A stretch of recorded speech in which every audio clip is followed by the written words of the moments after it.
أعوذ بالله من الشيطان الرجيم بسم الله الرحمن الرحيم الحمد لله رب العالمين والعاقبة للمتقين ولا عدوان إلا على الظالمين وأفضل الصلاة وأتم التسليم على نبينا الأمين محمد وعلى آله وصحبه أجمعين ومن تبعهم بإحسان إلى يوم الدين أما بعد falenderojmë krijuesin e gjithësisë dhe udhëzuesin ton, Zotin e Madhreshëm, për çdo dhunti që na e ka dhënë. Salatet dhe selamet, përshëndetje, duat, lutjet tona më të sinqerta janë për më të mirin dhe më të zgjedhurin e gjithë pejgamberëve të Zotit Muhammed Mustafa sallallahu alaihi wasallam, bi ali bejtin, familjen e tij të pastër, mbi sahabët, shokët e tij të ndershëm dhe mbi gjithë pasuesit e sunetit të pastër Muhamedit alayhi salatu wasalam deri në ditën e gjykimit.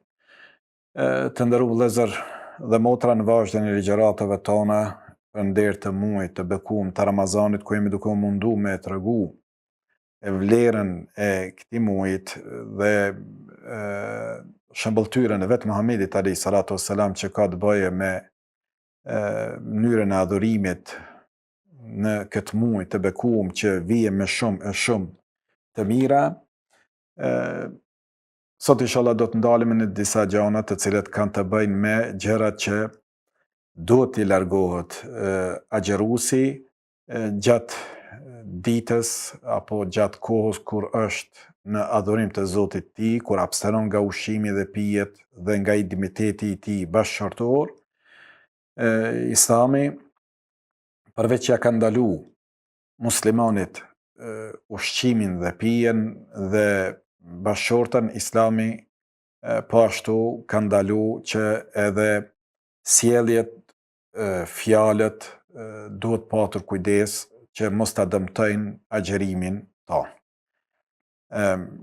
Ka gjëra të cilët e dëmtojnë agjerimin nga jashtë, sikur që janë ushqimi dhe pijet, po ka edhe gjëra të cilët e dëmtojnë agjerimin tonë, të cilët dalin nga brenda, ato janë fjalët, sharjet, fyrjet që dalin nga brendësia e janë. Prandaj është shumë e rëndësishme që agjeruesi, përveç që ruhet prej ushqimeve dhe pijeve, duhet të ruhet po ashtu edhe të ruajë gjuhën e vet nga fjalët e dyta, nga gënjeshtrat, nga dëshmia e rreme, si dhe duhet po ashtu të ruhet prej çdo gjëje që e lëndon agjerimin.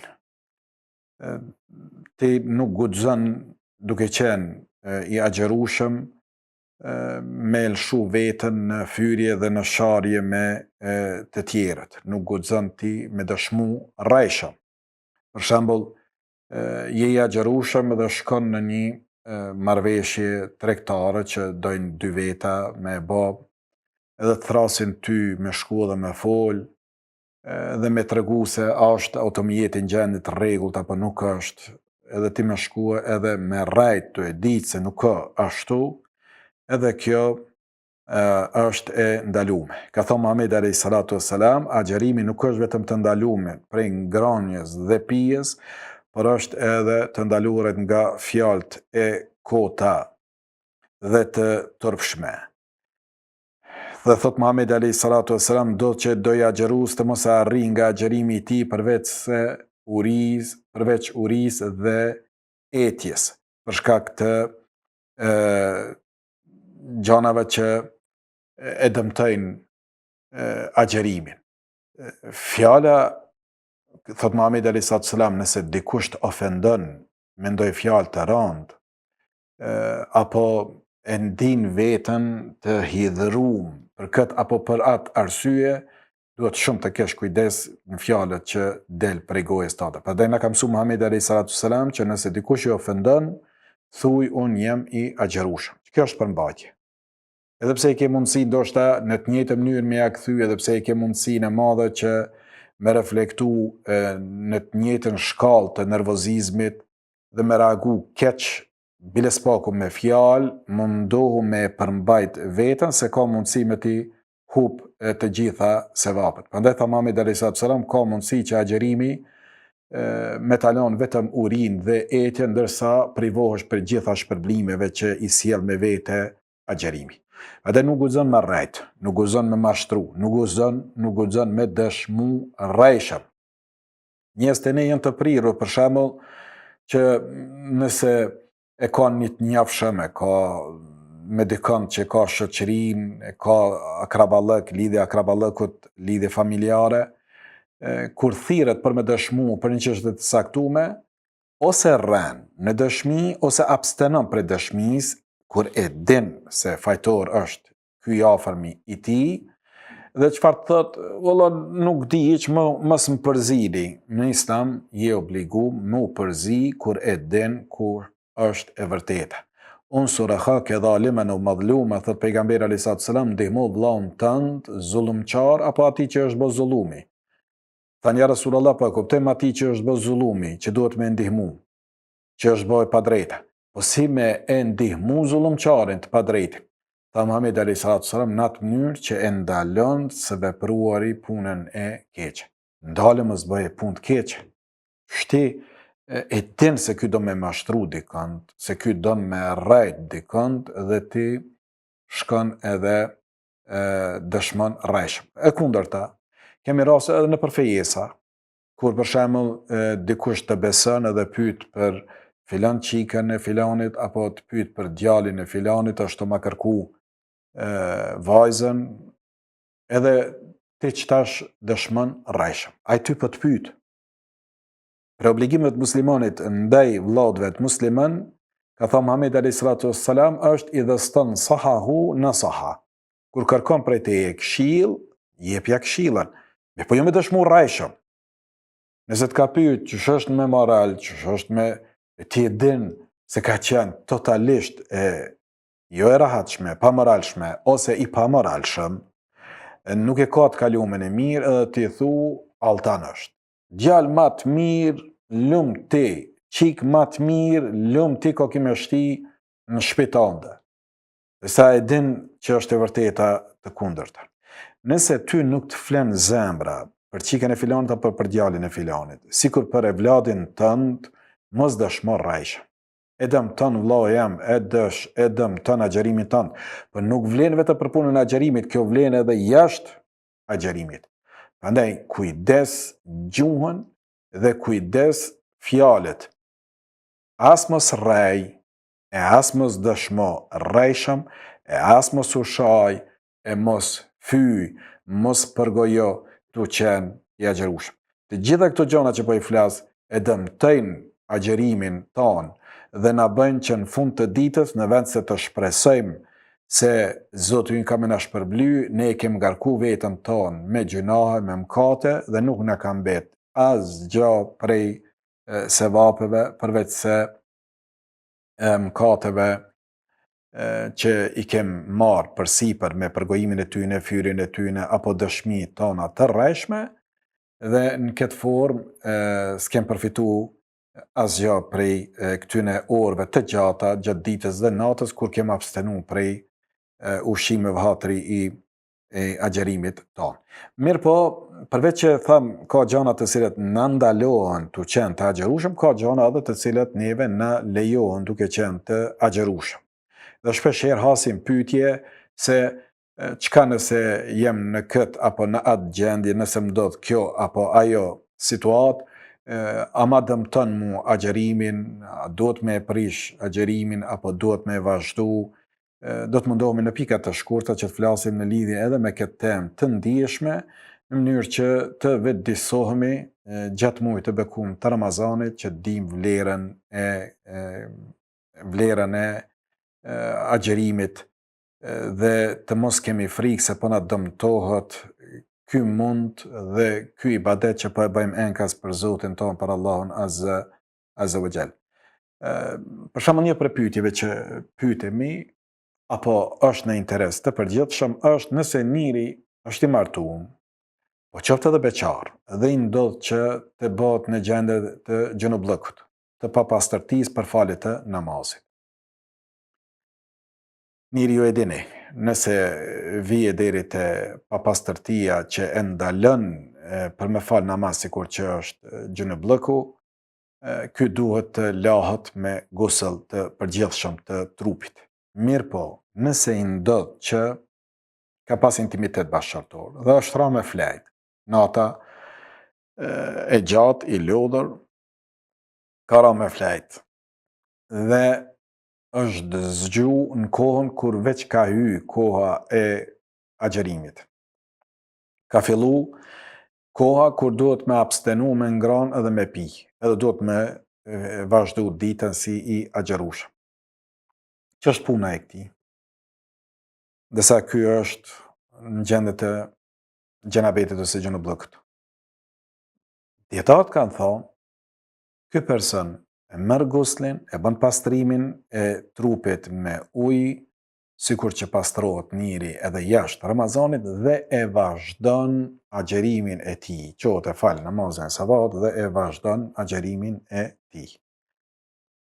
Kjo do të thotë nuk është pengesë se Muhamedi alayhi salatu wassalam, sikur që tregon Ummu Seleme, nana e besimtarëve, gruaja e Resulullahit sallallahu alaihi wasallam, thotë kishte raste që pejgamberi alayhi salatu wassalam e zinte sabahu duke qenë gjunup nga marrëdhëniet që kishte me gruan e tij, e pastaj lahej dhe e vazhdonte agjerimin e tij. Hadithin e transmeton Buhariu dhe Muslimi.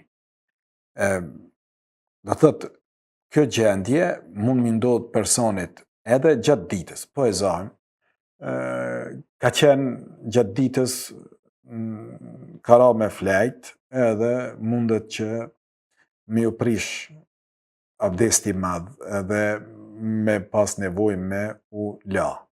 Që është puna e këtij? Ai u ka prish agjerimi, nuk i prishet nëse nuk është bërë me qëllim. Prandaj, nëse i ka ndodhur që është në ëndër, në gjumë, atëherës e vazhdon agjerimin e tij, ngritet, lahet, pastrohet, merr guslin dhe vazhdon agjerimin e tij dhe nuk është i dëmtuar agjerimi i tij. Po ashtu agjeruesit i lejohet përdorimi i misfakut apo i brushës për pastrimin e dhëmbëve. Thot Muhamedi alayhi salatu wassalam, laula an ashqa ala ummati la amartum bis-siwak wa tatayyub inda kulli salat. Po mos kisha qenë se po friksohem se pe ngarkoj shumë ummetin tim, besimtarët e ummetit tim, atë do t'i kisha urdhëruar që para çdo namazit me e përdor misfakun me i pastru dhëmbët dhe me u parfimos para çdo namazit. Ose në hadithin tjetër që transmeton Buhari dhe Muslimi, kisha me urdhënu me i la dhëmbët në çdo avdes. Sa herë që të marrin avdes, me i la dhëmbët. Muhamedi alayhi salatu wassalam i ka kushtu kujdes të madh higjienës orale, higjienës gojës, dhe ka mësu ummetin e tij që t'i kushtojnë kujdes jashtëzakonshëm kësaj çështje. Mirë po, nëse njëri tu qenë i agjerueshëm, i lanë dhëmbët me brush, me pastë dhëmbëve, a është dëmtu agjerimi i tij nëse nuk i shkon të poshtë ujë apo diçka tjetër gjatë pastrimit të dhëmbëve. Tani pasi që nuk kemi këtu misfak, ka në shitje në për lokalet të caktume, po zakonisht përdorimi masovik është i brushës dhëmbëve të ne, nuk prish punë nëse e përdor i agjerueshëm brushën e dhëmbëve dhe i lanë dhëmbët e tij. Sa misfaku është mirë që t'jetë pjesë e garderobës tonë, që t'na shoqëroje çdo herë kur shkojmë me fal namazin, që me i pastru dhëmbët, se kjo ka qenë cilësi e Resulullahit sallallahu alaihi wasallam. Po ashtu, a lejohet gjatë marrjes së abdesit ose guslit me fut ujin në gojë dhe në hund? Interesant, bashkë këto ditë më rastisim me pa një video të shkurt.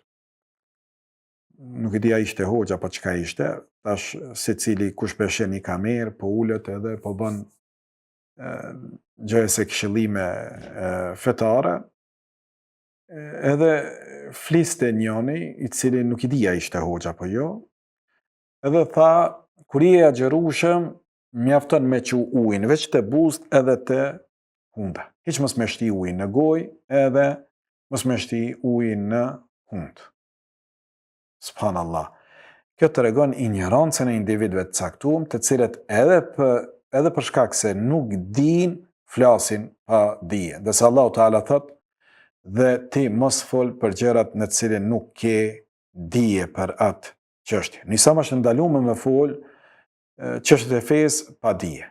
Ke dije, flet, nuk ke dije, abstenon dhe nuk e hap gojen në lidhje me këto çështje që kanë të bëjnë me çështjet e fesë. E merr në qafë veten tënde, e merr në qafë të tjerët.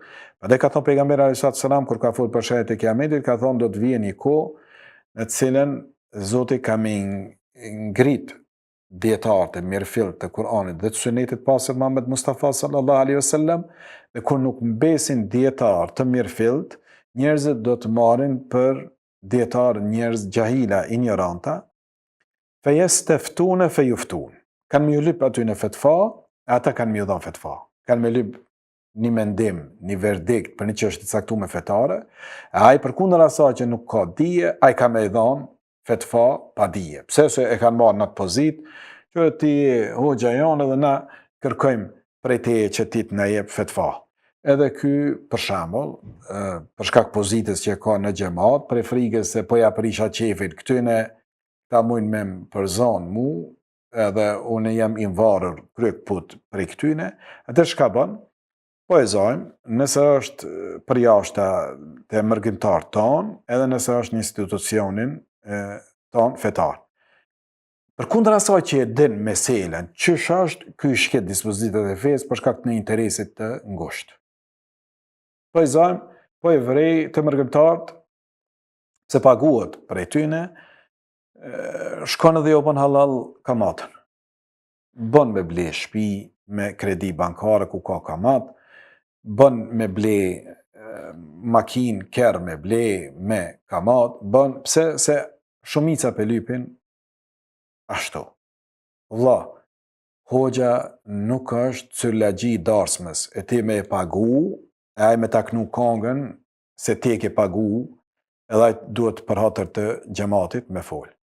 Hoxha i mirëfillt nuk do të me i fol xhamatit çka ka dëshirë me dëgju xhamati, po çfarë është e dobishme dhe ka nevojë me ditë xhamati. Atë duhet me fol hoxha. Na pëlqeu apo nuk na pëlqeu, neve jemi të obliguar me i fol çfarë Allahu ka kërku prej neve dhe çfarë Allahu na i ka ndalu neve. Çfarë Muhamedi alayhis salam na ka mësuar me vepru dhe çfarë na e ka ndalu. Në këto dy burime kryesore i kemi të fesë tonë, Kur'anin dhe Sunetin, e pasat Muhamedit alayhis salam.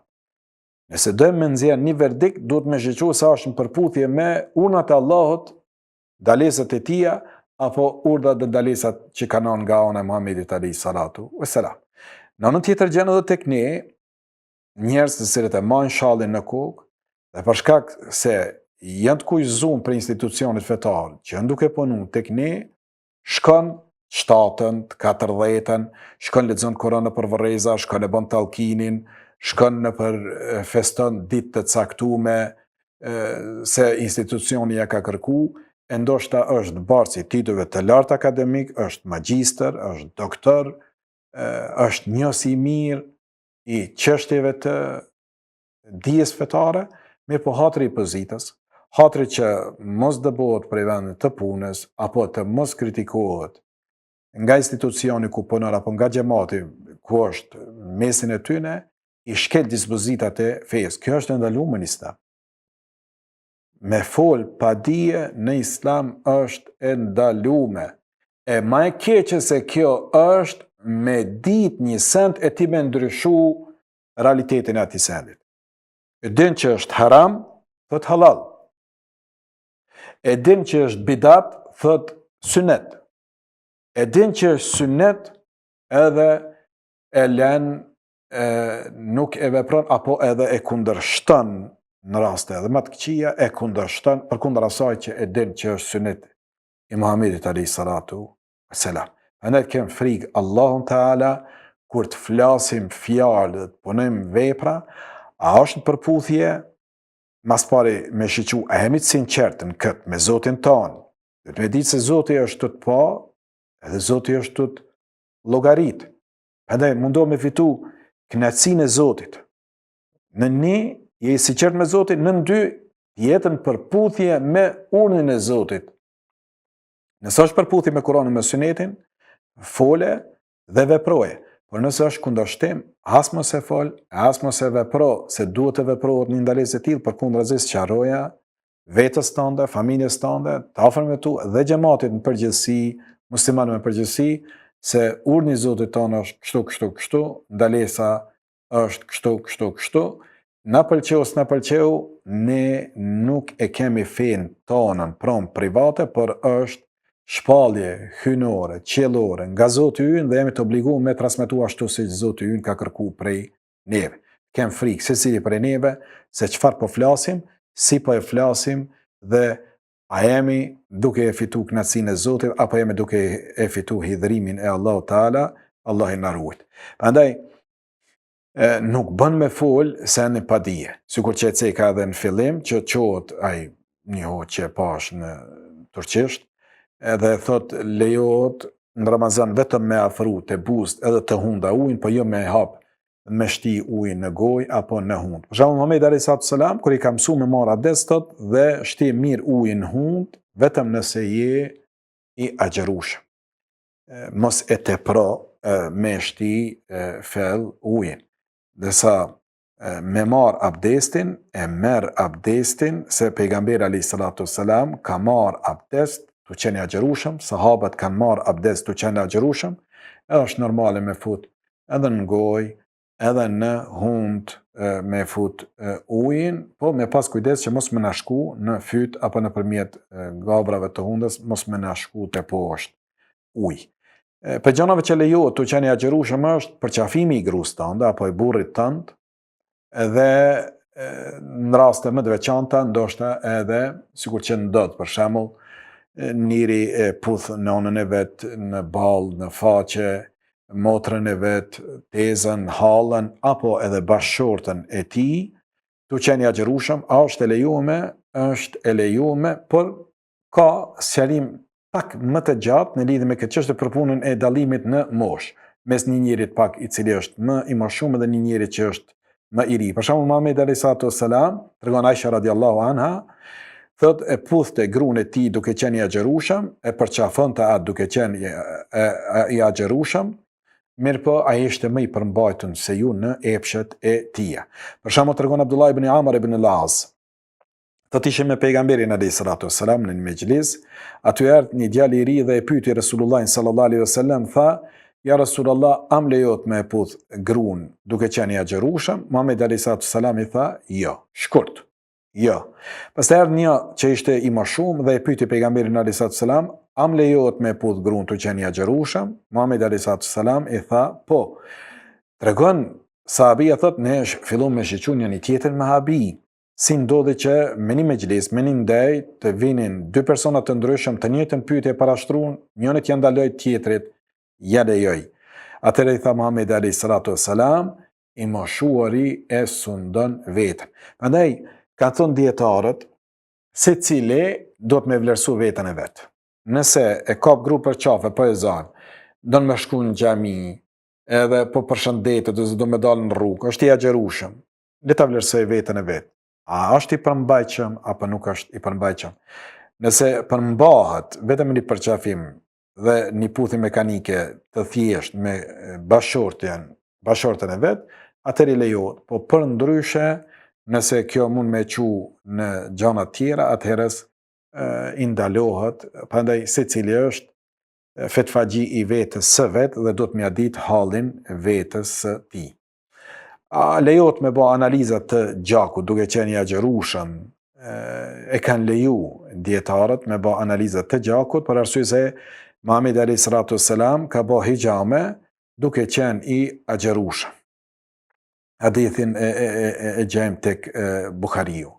Fillim ka qenë ndaluar, pastaj e ka leju Muhamedi alayhis salam hijamen. Ju e dini hijama është në vende të caktuara të trupit me gota të caktuara ku ngrihet likura, bën vakum e pastaj ne prehet lehtë në atë vend për dal gjaku që është jashtë kapilarëve të amarrëve tonë, të gjakut dhe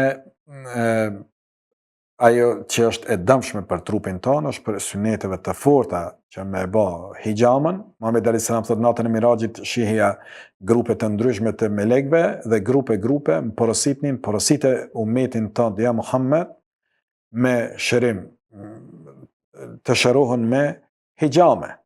Do thënë hijamja është mirë që të bëhet tek njerëzit e cilët janë njerëz të dijes dhe e njohin këtë punë. Prandaj, nëse je i agjerueshëm do të më bëj hijamën, është e lejuar. Dhe në këtë aspekt kanë thonë lejohet edhe me dhënë gjak për analiza. Po ashtu lejohet edhe me marr injeksione jo ushqyese. Nëse është infuzion, injeksion ushqyes është ndaluar.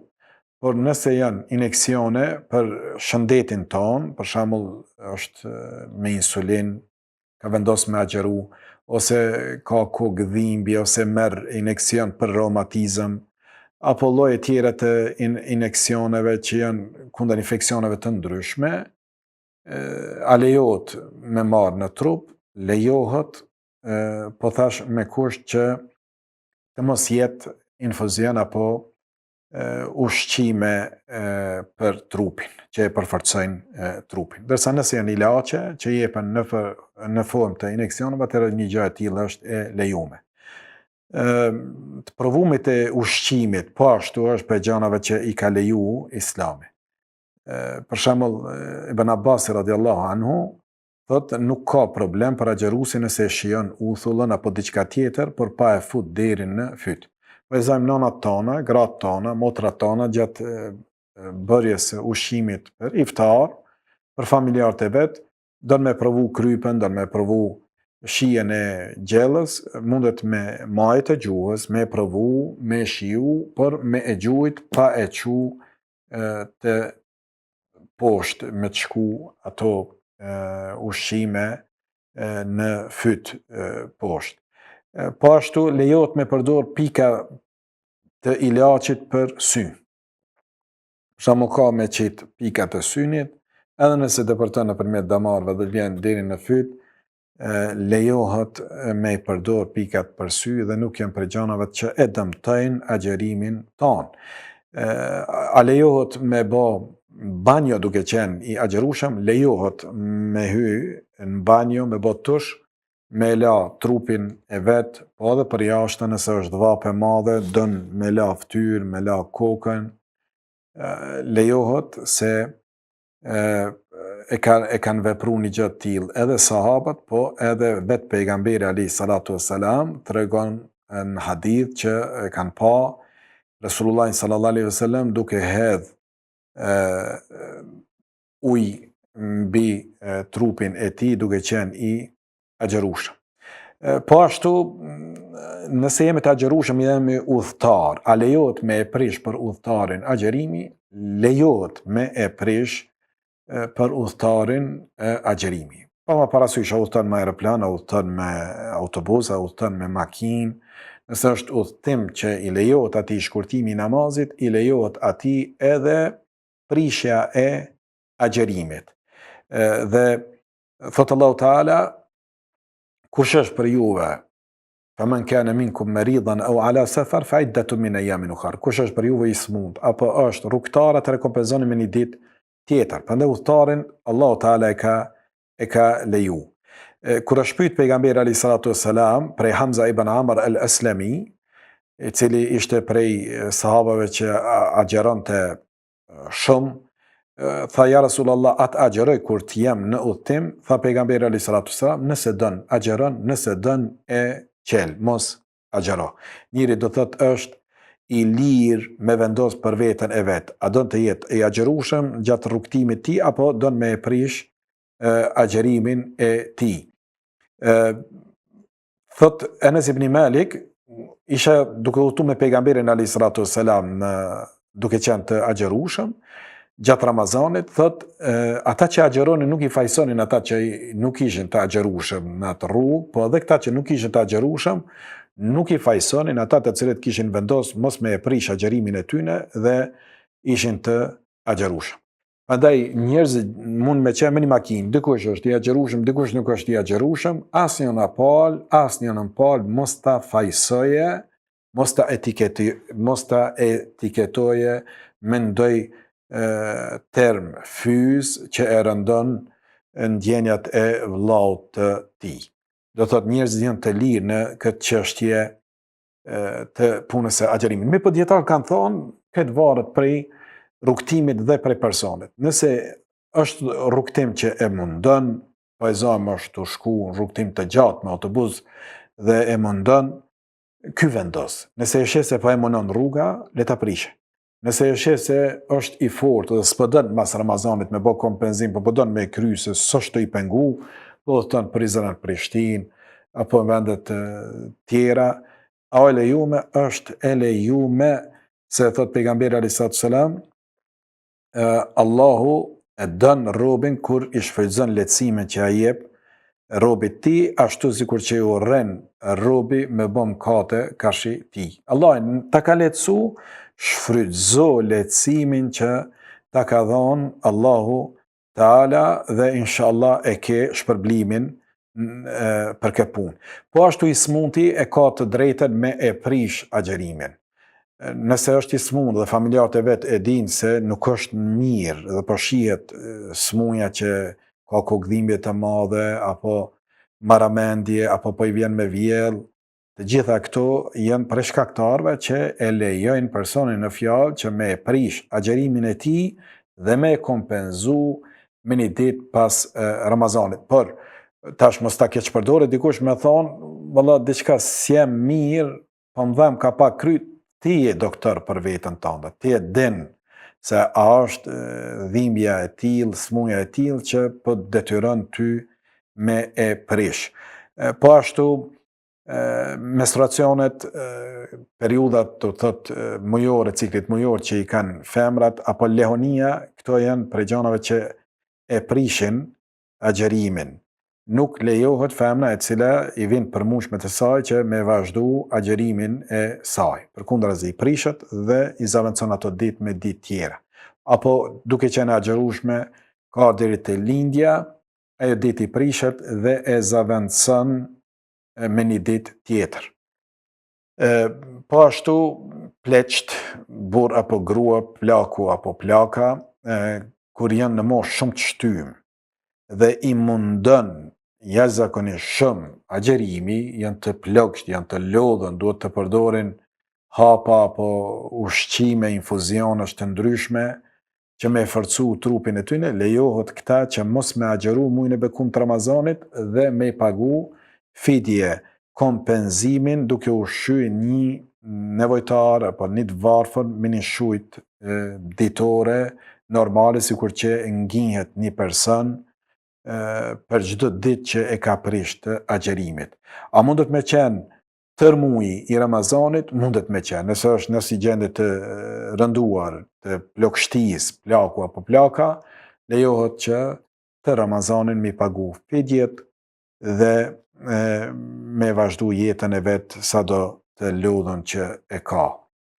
Po ashtu gruaja shtatzane dhe gruaja gjithanse lejohet me prish agjerimin nëse e dëmton frutin apo bebën e saj. Nëse gjatë kohës shtatzanisë mjekja muslimane konstaton se po dëmtohet fruti, po i paksohet uji në barkun e nanës, atëherë ka mundësi me kërku prej muslimanës shtatzane që mos me agjeru, po me u kujdes që fruti me arë në gjendje normale. E këto ditë pastaj i kompenzon pas Ramazanit, apo nëse është gjithanse dhe po e sheh se është ditë e gjatë, po e mundon nanën, i lejohet me ushqy edhe pse është në Ramazan, për shkak që me i dhon ushqim të mjaftueshëm fëmijët e saj. Por nëse është nana që e përballon, është ditë e shkurtë edhe e përballon edhe për vete, po edhe për fëmijën pa reflektu negativisht, atë mos ta merr këtë që jem shtatzan, unë s'agjeroj, jem gjithanse, unë nuk agjeroj. Këtë varet prej gjendjes së nanës. Nëse nana e ndin veten keq në atë periudhë, atëherës nuk agjeron dhe i kompenzon ato ditë me ditë të tjera. Këto tema mund të kemi edhe shumë çështje të tjera, por në pika të shkurta gjërat kryesore që pyetemi në vazhdimsi dhe në përditshmërinë tonë ishin disa prej gjanave që na ndalohen dhe na lejohen duke qenë të agjerueshëm. Allah na i lehtësoft inshallah ditët e mbetura të Ramazanit dhe na i pranoft ato që veç i kem agjeru dhe na mundsoft inshallah përfundimin deri në fund të këtij muaji të bekuar me agjerim, me namaz të plot dhe që dali për këtij muajit më të mirë se që i kem fillu. Deri në takimin tonë të radhës, mirë mbetçi. Wassalamu alaikum wa rahmatullahi wa barakatuh.